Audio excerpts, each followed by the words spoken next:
அனைவருக்கும் வணக்கம். இன்று இஸ்ரேல் போர் மிக மோசமான கட்டத்தை தாண்டி இருக்கின்றது. மிகவும் போர் பதட்டமான ஒரு சூழ்நிலையாக காணப்படுகின்றது. இஸ்ரேல் ஈரான் மீது ட்ரோன் தாக்குதல்கள் மற்றும் விமான தாக்குதல்களை மோசமாக தாக்கி வருகின்றது. இதேபோல பதிலுக்கு ஈரானும் இஸ்ரேல் மீது மிசைல் தாக்குதல்கள், ட்ரோன் தாக்குதல்கள் போன்றவற்றை மோசமாக தாக்கி வருகின்றது. எனவே இதன் காரணமாக உலகத்தின் பொருளாதார மந்த நிலை காணப்படுகிறது. பொருளாதார வீழ்ச்சி, பொருளாதார பதட்டங்கள், பொருளாதார வீழ்ச்சி நிலை காணப்படுகின்றது. மூன்றாம் உலகப் போர் தொடங்கிவிடுமோ என்ற அச்ச நிலை காணப்படுகின்றது. உதாரணமாக மூன்றாம் உலக யுத்த போருக்கு காரணமான கச்சா எண்ணெயை வைத்துக்கொண்டு தான் உலகத்தினுடைய அனைத்து பொருளாதாரமும் தீர்க்கப்படுகிறது. போக்குவரத்து, மருத்துவம், விவசாயம் போன்ற பல்வேறு துறைகளும் கச்சா எண்ணெயை அடிப்படையாக கொண்டு தான் மேற்கொள்ளப்படுகின்றது. இந்த கச்சா எண்ணெய் விலை கூடி இருக்கிறது. அண்மைய சில நாட்களில் கச்சா எண்ணெய் அதிக அளவு விலை கூடி காணப்படுகின்றது. இதனால் உலக பொருளாதார தளம்பல்கள் ஏற்பட்டிருக்கின்றது. இலங்கையிலும் இந்த பொருளாதார தளம்பல்கள் காரணமாக பல விடயங்கள் பேசுபொருளாக காணப்படுகின்றது. பொருளாதார பாதிப்புகள் காணப்படுகிறது. ஸ்ரீலங்கா ஏர்லைன் விமானத்துறை வரையும் பொருளாதார வளர்ச்சி தளம்பல்கள் காணப்படுகின்றது. இவை அனைத்தையும் தாண்டி இலங்கையின் பொருளாதாரம் மந்தமாக காணப்படுகின்றது. இந்த இலங்கை அனைத்து இந்த ஈரான் இஸ்ரேல் போர் ஒரு பெரிய ஒரு பதட்டத்தை ஏற்படுத்தி வருகின்ற நிலையில் உலக நாடுகளிடையே இலங்கை, குறிப்பாக இலங்கையிலேயே எத்தகைய பொருளாதார பாதிப்புகள் ஏற்படும் என்பது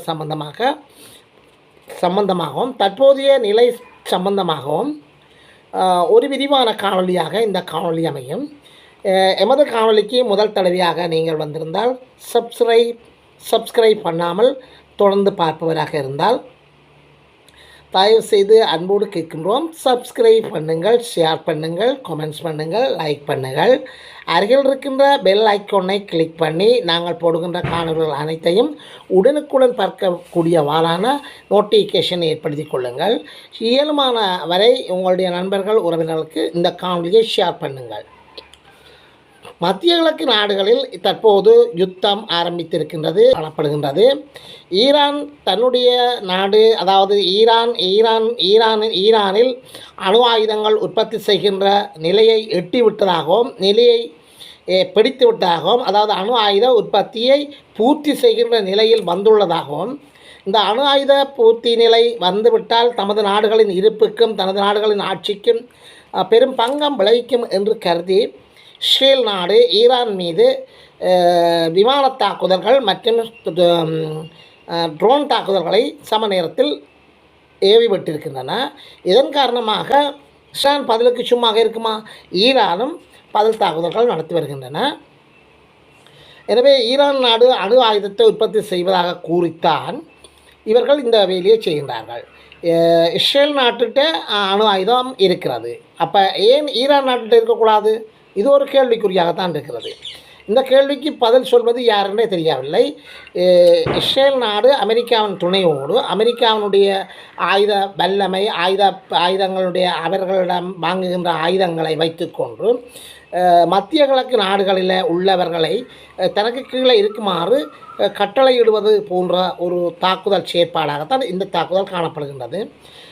இவ்வாறு நடைபெறுவதனால் மிகப்பெரிய ஒரு போர் பதட்டங்கள் அந்த இடத்தில் காணப்படுகிறது. இஸ்ரேல் ரோன்கள் தாக்குதல் நடத்துகின்ற போது இஸ்ரேல் ரோன்களை ஈரான் நடுவானில் வைத்து அழித்திருக்கின்றது. இஸ்ரேல் ரோன்களை அழிப்பது என்பது மிகப்பெரிய ஒரு காரியம். ஈரானுடைய ஆயுத வல்லமையும் ஆயுத பலத்தையும் நாங்கள் குறைத்து மதிப்பிடக்கூடாது.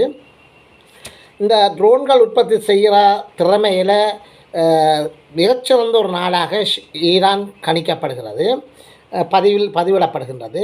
இப்போ ஈரான் முதல் தடவையாக இஸ்ரேல் நாட்டினுடைய ட்ரோன் தாக்குதல்களை நடுவானத்தில் வைத்து முறியடித்திருக்கின்றது. எனவே இது ஒரு வரலாற்றில் முக்கியத்துவம் வாய்ந்த ஒரு செய்தியாக காணப்படுகின்றது. இஸ்ரேலின் தொழில்நுட்பத்தினுடைய உயர்ந்த ரகம், அதாவது தொழில்நுட்ப முன்னேற்றத்தை இது ஒரு கேள்விக்குறியாக்கி இருக்கின்றது. உண்மையில் இஸ்ரேல் எல்லை மீறி இருக்கின்றதா அல்லது எவ்வாறு எல்லை மீறி இருக்கின்றன என்று சொல்லி நாங்கள் பார்க்கின்ற போது, இஸ்ரேல் காசா மீது தாக்குதல் நடத்துகின்றது, எமன் மீது தாக்குதல் நடத்துகின்றது, லெபனான் மீது தாக்குதல் நடத்துகின்றது, பாலஸ்தீனம் மீது தாக்குதல் நடத்துகின்றது. இஸ்ரேலை சுற்றி இருக்கின்ற நாடுகள் எல்லாத்தையும் அச்ச நிலையிலும் ஒரு போர்ப்பதற்ற நிலையிலும் வைத்திருக்கின்றது. அங்குள்ள மக்களை வகை தொகையின்றி கொன்று குவிக்கின்றது. அங்குள்ள மக்களை வகை தொகையின்றி கைது செய்கின்றது, சிறையில் அடைக்கின்றார்கள், கற்பழிக்கின்றார்கள், சிறுவர்களை சுடுகின்றார்கள், விமான தாக்குதல், குண்டு தாக்குதல் மூலம் கட்டடங்களை அழிக்கின்றார்கள், மருத்துவமனைகளை அழிக்கின்றார்கள். இவை அனைத்தும் சர்வதேச நிறுவனங்களால் ஆவணப்படுத்தப்பட்டிருக்கின்றது, உறுதிப்படுத்தப்பட்டிருக்கின்றது. இந்த செய்திகள் யாவும் உறுதிப்படுத்தப்பட்டிருக்கின்றது. ஈரான் பாலஸ்தீனத்தின் மீது நடத்துகின்ற போரால் எரிச்சல் அடைந்திருக்கின்ற இந்த ஈரான் நாடு தற்போது ஈரான் நாட்டின் மீதும் இந்த தாக்குதல்களை இஸ்ரேல் நடத்துகின்றது என்று சொல்லி பார்க்கின்ற போது, இஸ்ரேலின் ஒரு இஸ்ரேலின் ஒரு அடங்காத போர் வெறி கொண்ட தன்மையைத்தான் காட்டுகின்றது. அடங்காத வெறித்தன்மையோடு இஸ்ரேல் தன்னுடைய அயல் நாடுகள் எல்லாரோடும் போர் பதற்றத்தை ஏற்படுத்தி வருகின்றது. இந்த போர் பதற்றம் காரணமாக தற்போது இந்த இரு நாடுகளுக்கும் இடையிலேயும், அதாவது இஸ்ரேல் நாட்டினுடைய தலைநகரம் டெல் அவீவ், ஈரான் நாட்டினுடைய தலைநகரம் தெஹ்ரான் போன்ற நகரங்களில் இரண்டு நாடுகளும் மாறி மாறி தாக்குதல்களை மேற்கொள்கின்ற போது அங்குள்ள கட்டடங்கள் அழிக்கின்றன, ஆயிரக்கணக்கான மக்கள் இறக்கின்றார்கள், இராணுவ முகாம்கள் அழிக்கப்படுகின்றது, மருத்துவமனைகள் அழிக்கப்படுகிறது, சிறுவர்கள் குழந்தைகள் என்று அழிக்கப்படுகின்றார்கள், எண்ணெய் வளங்கள் மீது, எண்ணெய் குதங்கள் மீது, சுத்திகரிப்பு ஆலைகள் மீது இந்த தாக்குதல்கள் நடத்தப்படுகின்றது. அங்கு பல தீச்சுவாலைகள் தென்படுகின்றது. எனவே கச்சா எண்ணெய் உலகத்திற்கு எவ்வளவு முக்கியத்துவம் வாய்ந்ததோ அதே போன்று இந்த கச்சா எண்ணெய் ஆலைகள் மீதும் அந்த சுத்திகரிப்பு நிலையங்கள் மீதும் மேற்கொள்ளப்படுகின்ற தாக்குதல் நடவடிக்கையானது உலக பொருளாதாரத்தை பெரிதும் பாதிப்புக்குட்படுத்தி இருக்கின்றது என்றுதான் ஆய்வாளர்கள் கருத்து வெளியிடுகின்றார்கள். இஸ்ரேல் தாக்குதல்களின் எதிரொலி ஏனைய நாடுகள் கடும் கண்டனங்கள் தெரிவித்திருக்கின்றது. இஸ்ரேலை ஆதரிக்கின்ற நாடுகளை தவிர, இஸ்ரேலை ஆதரிக்கின்ற நாடுகள் என்று சொல்லி நாங்கள் பார்க்கின்ற போது ஐரோப்பிய நாடுகள் மற்றும் அமெரிக்க நாடுகளை தவிர ஏனைய அனைத்து நாடுகளும் இஸ்ரேல் மீது கடுமையான கண்டனங்களை விதித்து வருகின்ற ஒரு செயற்பாட்டை காணக்கூடியதாக இருக்கின்றது. இஸ்ரேல் நாடு தேவையற்ற தாக்குதல்களை மேற்கொண்டு வருகின்றதோ என்று சொல்லி பார்க்கும் அளவுக்கு இந்த தாக்குதல் வீரியமடைந்திருக்கின்றது. இந்த தாக்குதல் காரணமாக பல விளைவுகளை எதிர்காலத்தில் பல நாடுகள் சந்திக்கப் போகின்றன. இஸ்ரேலின் தாக்குதல் காரணமாக ஈரானும் சும்மாக இருக்க மாட்டாது. ஈரானும் தன்னுடைய பதிலுக்கு அதை தடுக்கின்ற தாக்குதல்களையும் தற்காப்பு தாக்குதல்களையும் மேற்கொள்ளப் போகின்றது. ஒரு கட்டத்தில் இஸ்ரேல் தனித்து நின்று எந்த ஒரு நாடுகளினுடைய ஆதரவையும் இழந்து அழியப் போகிறதோ தெரியவில்லை. நெத்தன்யாகு என்ற ஒரு போர்வரி கொண்ட ஒரு மமதை படித்த ஒரு மனிதனுடைய செயற்பாட்டுக்கு தாளம் போடுகின்ற தன்மையைத்தான் காணப்படுகின்றது. இஸ்ரேல் நாட்டினுடைய நெத்தன்யாவினுடைய மகனினுடைய திருமண நிகழ்வு கூட தள்ளி போடுகின்ற அளவுக்கு இந்த தாக்குதல் வீரியமடைந்திருக்கின்றது என்று சொன்னால் தாக்குதல்களின் தன்மைகளை நாங்கள் பார்க்க வேண்டும். இரண்டு நாடுகளும் போரை நிறுத்தினால் தவிர சமாதானத்தை காண முடியாது. இரண்டு நாடுகளையும் போரை நிறுத்தி உலக பொருளாதார வளர்ச்சிக்கு பங்காற்ற வேண்டும் என்பதுதான் பலருடைய விருப்பமாக காணப்படுகின்றது. ஏற்கனவே இன்னொரு பிரச்சனையாக மூன்றாம் உலக யுத்தம் ஆரம்பித்து விட்டதோ என்ற ஒரு பதட்டம் கூட காணப்படுகின்றது. ஏற்கனவே இந்தியா சீனா யுத்தம், ரஷ்யா உக்ரைன் யுத்தம், இந்தியா பாகிஸ்தான் யுத்தம் போன்ற யுத்த முனைகள் திறக்கப்பட்டிருக்கின்ற நாடுகளில் கூட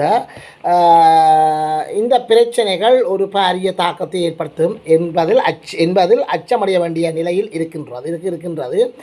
கச்சா எண்ணெயின் விலை அதிகரிப்பு காரணமாக உலக பொருளாதாரம் ஒரு பாதிப்பை நோக்கி செல்லக்கூடிய நிலையில் காணப்படுகின்றது.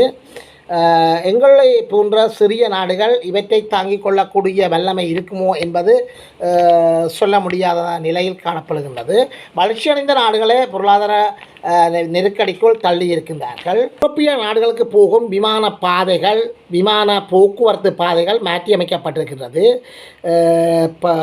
மாற்றியமைக்கப்பட்டிருப்பதன் காரணமாக விமானங்கள் தாமதமாகத்தான் வேறு நாடுகளுக்கு சென்றும், உதாரணமாக இலங்கையிலிருந்து போகின்ற நாடுகள், இலங்கையிலிருந்து ஒரு விமானம் பயணிக்க வேண்டுமாக இருந்தால் அந்த விமானத்தினுடைய பாதை தற்போது மாற்றியமைக்கப்பட்டிருக்கின்றது. இதன் காரணமாக விமானங்கள் அங்கு போய் சென்றடைகின்ற நேரம் சற்று தாமதமடையும். இப்போ மற்ற சில விமான பாதைகள் மாற்றியமைக்கப்பட்டிருக்கின்றது. சில விமானங்கள் திருப்பி அனுப்பப்பட்டிருக்கின்றது. 16க்கும் மேற்பட்ட விமானங்கள் திருப்பி அனுப்பப்பட்டிருக்கின்றதாக செய்திகள் வெளியாகி இருக்கின்றது. ட்ரோன் தாக்குதல்கள் மற்றும் மிசைல் தாக்குதல்கள் காரணமாக அந்த பகுதியினூடாக செல்கின்ற விமானத்தினுடைய பாதைகள் மாற்றப்பட்டிருக்கின்றது. இஸ்ரேல் மிகவும் ஒரு மோசமான நாடாக காணப்படுகின்றது. இஸ்ரேல் இதுவரை கண்டிராத மிக மோசமான அழிவுகளை சந்திக்கக்கூடிய நிலையில் இருக்கின்றது. ஏனென்று சொன்னால் அயல் நாடுகள் மீது தேவையற்ற வம்புக்கு சண்டை போகின்ற தன்மைகள் காரணமாக அது மிகவும் மோசமான பாதிப்பை ஏற்படுத்தக்கூடிய நிலையில் இருக்கின்றது. இஸ்ரேல் தனித்து நின்று எதுவுமே செய்ய முடியாத நிலையில் போகின்றது. 3ஆம் உலகப் போர் மூழலாம், நெத்தன்யாகு அழியும் வரை இந்த போர் ஏற்படலாம் என்பது தான் அனைவரும் அறிந்த ஒரு விடயமாக காணப்படுகிறது. தேவையற்ற செயற்பாடுகள் காரணமாக அயல் நாடுகளுடன் தேவையற்ற மோதல்களை ஏற்படுத்துவதை தவிர்த்து கொள்வது நல்லது. இலங்கையை பொறுத்தவரை வாக்குறுதிகள் நிறைவேற்றப்படவில்லை. இலங்கையினுடைய ஆட்சியாளர்கள், இலங்கையினுடைய ஆட்சியை பொருட்படுத்தவர்கள் அனுராகுமார திசாநாயக்கா போன்ற ஆட்சியாளர்கள், அனுராகுமார திசாநாயக்கா ஜனாதிபதியாக பதவியேற்பதற்கு முன்னர் ஏற்ற போதும் கூறியவற்றை நடைமுறைப்படுத்தப்படாத போக்கினையே காணக்கூடியதாக இருக்கின்றது. நடைமுறைப்படுத்தாமை போக்கினையே காணக்கூடியதாக இருக்கின்றது. வாக்குறுதிகள் நிறைவேற்றம் என்பது இல்லை. உப்புக்கு தட்டுப்பாடு மிக ஒரு மோசமான நிலை காணப்படுகின்றது. உப்புக்கான விலை சந்தையில் அதிகரித்து காணப்படுகின்றது. கடந்த 3-4 மாதங்களுக்கு மேலாக உப்புக்கான விலை சந்தையில் மிக மோசமான நிலையில் காணப்படுகின்றது. 100 ரூபா, 50 ரூபா, 150 ரூபா என்று விற்ற உப்புக்கான விலை தற்போது 300 ரூபா, 400 ரூபா என்று சொல்லி அதிகரித்து காணப்படுகின்றது. 1.5 மில்லியன் ரூபாய்க்கு 18,000 மெட்ரிக் டன் உப்பை இந்தியாவிலிருந்து இறக்குமதி செய்யப்பட்டதாகவும் கருத்துக்கள் இந்தியாவிலிருந்து இறக்குமதி செய்யப்பட்டிருக்கின்றது. இவ்வாறு ஒரு நாடு தன்னை முற்றுமுழுதாக சுற்றி கடலால் சூழப்பட்டிருக்கின்ற ஒரு நாடு இலங்கை ஒரு 4 பக்கமும் கடலால் சூழப்பட்ட ஒரு தீவாகும். இந்த நாட்டில் உப்புக்கு தட்டுப்பாடு நிலவுகிறது என்று சொன்னால் ஒரு கேலிக்கூத்தான விடயமாகத்தான் காணப்படுகின்றது. இதைவிட மின்சார கட்டணம் அதிகரித்து காணப்படுகின்றது. இந்த இலங்கையினுடைய ஆட்சியாளர்கள் ஆட்சி அமைப்பதற்கு முன்னர் தேர்தல் பிரச்சாரங்களின் போது கூறப்பட்ட மிக முக்கியமான ஒரு விடயம், மின்சார கட்டணம் அதிகரிக்கப்பட மாட்டாது, மின்சார கட்டணத்தை நாங்கள் விரைவாக குறைப்போம், அதற்கான சூத்திரங்களை சரியான முறையில் நாங்கள் கையாள்வோம் என்று சொல்லி ஆட்சியேறியிருக்கின்றார்கள். அவ்வாறு ஆட்சியேறிய பின்னர் கூட மின்சார கட்டணங்கள் அதிகரித்து காணப்படுகின்றது. சரி, மின்சார கட்டணங்கள் அதிகரித்து வேறு சில காரணங்களை கூறினாலும் மின்தடை அடிக்கடி ஏற்படுகின்றது. திரும்ப திரும்ப இந்த மின்தடை அடிக்கடி ஏற்படுகின்றது. முன்னைய காலத்தில் மின்தடை ஏற்பட்டது போல மிக மோசமான மின் தடைகள் ஏற்படுகின்ற நிலைகள் காணப்படுகின்றது. மின்தடைகள் அடிக்கடி நிறுத்தப்படுவதும் திரும்ப திரும்ப வருவதுமாக காணப்படுகின்றது. எனவே இந்த மின் தடை என்பது ஒரு பெரிய ஒரு பிரச்சனையாக காணப்படுகின்றது. தேங்காய் விலை மற்றும் அரிசிக்கான விலை இரண்டையும் நாங்கள் அடுத்தடுத்த பிரச்சனைகளாக நாங்கள் தூக்கி பார்க்கக்கூடிய மாதிரி இருக்கிறது. தேங்காய் ஒன்றின் விலை 300 ரூபா வரை அதிகரித்து காணப்படுகின்றது. அரிசிக்கான விலையும் 300 ரூபா வரை அதிகரித்து காணப்படுகின்றது. ஒரு தேங்காயின் விலையும் ஒரு அரிசியின் விலையும் சமனாக காணப்படுகின்றது. ஏன் ஒரு உப்பு பையின் விலையை விட அரிசிக்கான விலை குறைவாக காணப்படுகிறது. உப்பு பையொன்றின் விலை 300 ரூபாக காணப்படுகின்றது. சில வேளை 350 ரூபாவாக காணப்படுகின்றது. அரிசியின் விலை 300 ரூபாவாக காணப்படுகின்றது. எனவே இவற்றை எல்லாம் நாங்கள் தீர்த்தூக்கி பார்க்கின்ற போது இந்த சர்வதேச நாடுகளில் நடைபெறுகின்ற இந்த யுத்தங்கள் இலங்கையினுடைய பொருளாதாரத்தில் மிகவும் பாரதூரமான பாதிப்பை ஏற்படுத்தியதா என்ற கோணத்தில் நாங்கள் பார்க்க வேண்டியதாக இருக்கின்றது. ஈரான் தனியாக போரை நடத்தவில்லை. வடகொரியாவினுடைய முழு ஆதரவுடன் போர் தொடர்பாக தற்போது அறிவித்திருக்கின்றது. இஸ்ரேலுடனான போர் ஈரான் தனியாக இல்லை, நாங்கள் அனைவரும் அனைத்து வகையிலும் ஆதரவு உதவிகள் வழங்க தயார் என வடகொரியா தலைவர் கிம் ஜாங் உன் தெரிவித்துள்ளமை போர் பதற்றத்தை அதிகரித்து காணப்படுகின்றது. வடகொரியா தலைவர் தெரிவித்துள்ளதாவது, இஸ்ரேல் என்றால் ஏதாவது நாடு அல்ல, அது மத்திய கிழக்கில் உள்ள அமெரிக்க இராணுவ தளம் மட்டுமே. அதன் அனைத்து நடவடிக்கைகளும் வாஷிங்டனின் கட்டளைக்குட்பட்டவை. அமெரிக்கா என்பது குற்றங்களுக்கு வழிவகுக்கும் ஒரு குற்ற நாடாகும். உலகின் மிகப்பெரிய ஆயுத களஞ்சியத்தை வைத்திருப்பது மட்டுமில்லாமல் அணுகுண்டுகளை முதன்முறையாக பயன்படுத்திய நாடும் அமெரிக்கா தான். எந்த நாடும் இஸ்ரேலுடன் சேர்ந்து ஈரானை தாக்க முயற்சி செய்தால் அது எங்களுக்கு எதிரான போர் அறிவிக்கப்பட்டதாக கருதப்படும். அப்படி என்றால் நாங்கள் நேரடியாக போர்க்களத்தில் இறங்கி இஸ்ரேலை எங்கள் முழு பலத்துடன் தாக்குவோம் என்றார். இந்த அறிக்கை உலகளாவிய மாறுபாடுகளை ஏற்படுத்தும் வகையில் பரஸ்பர பரபரப்பை ஏற்படுத்தியுள்ளது. உயிருடன் வாழ விரும்பினால் சரணடைவதே சரியான வழி. ஈரானின் அயத்துல்லா கமனி மறைந்திருக்கும் இடத்தை நாம் நன்கறிவோம். இவரை கொல்லும் எண்ணம் இப்போதைக்கு எமக்கு இல்லை. ஆயினும் அமெரிக்காவை தாக்கினால் நாம் அமைதியாக இருக்க மாட்டோம். எனவே அனைவரும் நிபந்தனையின்றி சரணடைவதே சிறந்த தீர்மானம் என அமெரிக்க ஜனாதிபதி டொனால்ட் ட்ரம்ப் அவர்கள் தெரிவித்துள்ளார். வாட்ஸ்அப்புக்கு தடை மற்றும் தொலைபேசி லேப்டாப்புக்கும் ஈரானின் தடை. ஈரான் இஸ்ரேல் நாடுகளுக்கிடையான போரை தொடர்ந்து அணுசக்தி நிலையங்கள் இராணுவ நிலையங்கள் குறிவைத்து இஸ்ரேல் தாக்குதல் நடத்தி வருகின்றது. பதிலுக்கு ஈரானும் இஸ்ரேல் மீது தாக்குதல் நடத்தி வருகின்றது. இந்த நிலையில் இஸ்ரேலுடன் உச்சக்கட்டத்தை நோக்கி நகர்ந்துள்ளதால் ஈரான் தனது நாட்டு மக்களை செல்போன்கள் மற்றும் இன்ன பிற சாதனங்களில் இருந்து வாட்ஸ்அப் செயலியை நீக்குமாறு வலியுறுத்தியுள்ளது. ஈரான் தொலைக்காட்சியில் இவ்வாறு வலியுறுத்தி தகவல் வெளியிடப்பட்டிருக்கிறது. இந்த வருடம் லெபனானில் ஹிஸ்புல்லா படையணியினரை பயன்படுத்திய வாக்கி டாக்கியை ஒரே நேரத்தில் இஸ்ரேல் வெடிக்கச் செய்தது. இதனால் தற்போது முன்னெச்சரிக்கை நடவடிக்கையாக அரசாங்க அதிகாரிகள் மடிக்கணினிகள் தொலைபேசி போன்றவற்றை பயன்படுத்த ஈரானில் தடை விதித்துள்ளது. ஈரான் அணுகுண்டு தயாரித்துவிட்டால் அது தங்களுக்கு பேராபத்தாக முடிந்துவிடும் என்ற எண்ணத்தில் இஸ்ரேல் ஈரான் மீது தாக்குதல் நடத்தி வருகின்றது. பதிலுக்கு ஈரானும் இஸ்ரேல் மீது ஏவுகணை தாக்குதல்களை நடத்தி வருகின்றது. அடித்தால் அமைதியாக இருக்க அடிமைகள் இல்லை நாம், அமெரிக்காவை எச்சரிக்கும் ஈரான் ட்ரம்பின் மிரட்டலுக்கு அடிபணிய மாட்டோம் என்று அமெரிக்கா மற்றும் இஸ்ரேல் ஈரான் உச்சபட்ச தலைவர் அயத்துல்லா அலி கமனி கடும் எச்சரிக்கை விடுத்துள்ளார்.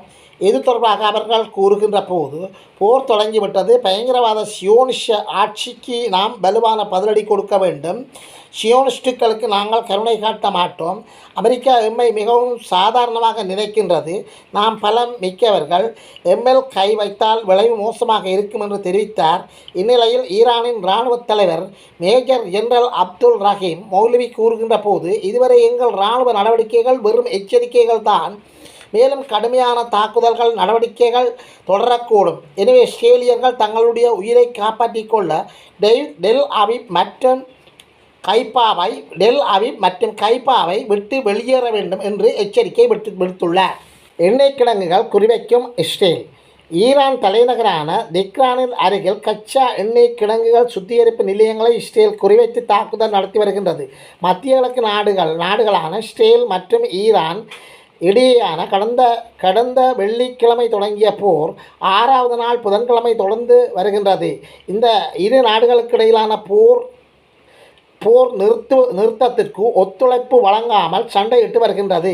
இரு நாடுகளின் தாக்குதல்கள் தொடர்வதால் ஈரான் தலைநகர் தெஹ்ரானில் இருந்தும் இஸ்ரேல் டெல் அவிவ் நகரில் இருந்தும் மக்கள் வெளியேற வேண்டும்.